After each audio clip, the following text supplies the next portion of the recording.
অসংখ্য বিশেষ অতিথি দেশপ্রেমিক নেতা থাকে। এদের নাম আমি বলছি না, এজন্য আমি দুঃখ প্রকাশ করছি।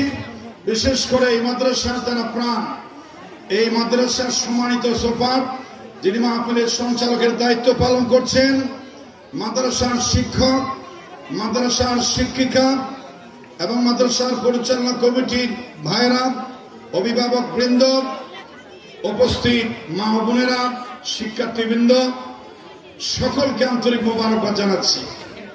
সম্মানিত হাজিরিন, আমি আপনাদের সাংবৃন্দ, উপস্থিত মা ও বোনেরা, শিক্ষার্থীবৃন্দ, সকলকে আন্তরিক মোবারকবাদ জানাচ্ছি। সম্মানিত হাজিরিন, আমি আপনাদের সামনে সংক্ষিপ্ত সময়ে এই মাদ্রাসা প্রতিষ্ঠা হয়েছে কেন, একটি এলাকায় মাদ্রাসার কি প্রয়োজনীয়তা, একজন আলেম হলে দুনিয়া আখিরাতে তার কি সম্মান, এই বিষয়ে সামান্যতম পয়েন্ট ভিত্তিক কথা বলে আমি আলোচনা শেষ করব। তার আগে বলতে চাই, আপনারা যে মাদ্রাসার ক্যাম্পাসে দাঁড়িয়েছেন, এই এলাকায় পটিয়া সহ অসংখ্য প্রতিষ্ঠান, ধর্মীয় প্রতিষ্ঠান আপনারা দেখতে পাবেন, কিন্তু এই প্রতিষ্ঠানের বৈশিষ্ট্য, এই প্রতিষ্ঠানের খুসুসিয়ত হচ্ছে এটা বাইতুল শরফের সাথে কানেক্টেড মকবুল একটি দরবার, বহুমুখী সেবামূলক, ধর্মীয়, আধ্যাত্মিক ও রাজনৈতিক, বাংলাদেশের হকপন্থী, শিখ বেদাত মুক্ত বাংলাদেশের শ্রেষ্ঠ একটি দরবার বাইতুল শরফের সাথে এই প্রতিষ্ঠানের একেবারে ওতপ্রোতভাবে একটা সম্পর্ক জড়িয়ে আছে। এই মাদ্রাসার প্রতিষ্ঠান যিনি প্রতিষ্ঠা করেছেন, তিনি সেই আগে থেকে বাইতুল শরফের সাথে ওতপ্রোতভাবে জড়িত আছেন। এই মাদ্রাসার ভিত্তিপ্রস্তর দিয়েছেন আল্লাহর ওলিরা, এই মাদ্রাসার ভিত্তিপ্রস্তর দিয়েছেন জিকির ইমাম, যার হৃদয়ে জিকিরের সুর শুনলে সবাই মন প্রাণ গলে যেত, মরহুম নুরুল ইসলাম রহমতুল্লাহি আলাইহি।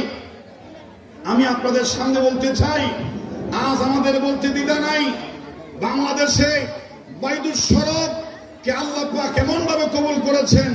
ঢাকা বিশ্ববিদ্যালয়ের যে আজ বিপি হয়ে দেশ কাঁপাচ্ছেন, মিনি বাংলাদেশ যেটাকে বলা হয়, ঢাকা বিশ্ববিদ্যালয়ের বিপি এই বাইতুল শরফের ছাত্র, যে ফরহাদ এটাও বাইতুল শরফের ছাত্র। একটু নমুনা দিলাম, বাইতুল শরফের সাথে জড়িত এই মাদ্রাসা আল্লাহর রহমতে সামনের দিকে এগিয়ে যাবে আল্লাহর ওলিদের দোয়ায়। সম্মানিত হাজিরিন, রাসূল পাক সাল্লাল্লাহু আলাইহি ওয়াসাল্লাম বলেছেন, মানুষের নাজাতের পথ হচ্ছে চারটি, এই চার তরিকার বাইরে দুনিয়া বা আখিরাতে নাজাতের কোনো পথ নেই। রাসূল পাক সাল্লাল্লাহু আলাইহি ওয়াসাল্লাম বলেছেন, কোন আলিমান, আলেম হও, যদি আলেম হতে না পারো, আও মুতাআল্লিমান, আলেমের ছাত্র হও, যদি ছাত্র হওয়ার সুযোগ না হয়, ব্যস্ততা বয়স পার হয়ে যায়, তাহলে তোমরা আও মুস্তামিআন, সে আলেম যদি কোথাও কথা বলতে যায়, যদি প্ল্যাটফর্ম পাও, আলেমের সামনে শ্রোতা হয়ে বসে যাও, যদি সেটাও না পারো, আলেমকে দূর থেকে আও মুহিব্বান লাহুম, তাদেরকে অন্তর থেকে ভালোবাসো। এই চারটির বাইরে রাসূল বলেছেন, ফালা তাকুদিল খামিস, পঞ্চম হয়েও না। সাহাবায়ে কেরাম, মুফাসসিরিনে কেরাম, মুহাদ্দিসিনে কেরাম বলেছেন, পঞ্চম নম্বর হওয়ার জন্য রাসূল মানা করেছেন। সেই পঞ্চম নম্বরটাকে, পঞ্চম নম্বর হচ্ছে আলেম বিদ্বেষী হয়েও না, ধর্মের বিদ্বেষী হয়েও না, কোরআন সুন্নাহর বিদ্বেষী হয়েও না, তাদের দুশমন হয়েও না। ফাতাহলি, তোমার দুনিয়া ধ্বংস হবে, আখিরাত ধ্বংস হবে।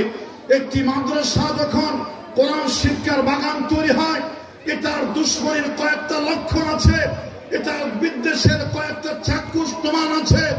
মাদ্রাসা প্রতিষ্ঠান কাছে প্রয়োজন না হলেও এটাকে মাইনাস, এটাকে বাধাগ্রস্ত করার জন্য পাশাপাশি আরেকটা প্রতিষ্ঠান তৈরি করে খামখা সমাজে বিশৃঙ্খলা সৃষ্টি করা, এটা কোরআন বিদ্বেষী, ধর্ম বিদ্বেষী, আত্মঘাতীমূলক কাজ।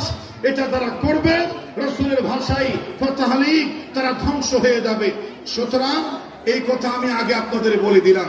এই গর্হিত কাজ থেকে আল্লাহ আমাদেরকে বাঁচার তৌফিক দান করবেন, আমিন। রাসূল পাক সাল্লাল্লাহু আলাইহি ওয়াসাল্লাম এই কথা বলেছেন, কোরআনের প্রথম বাণী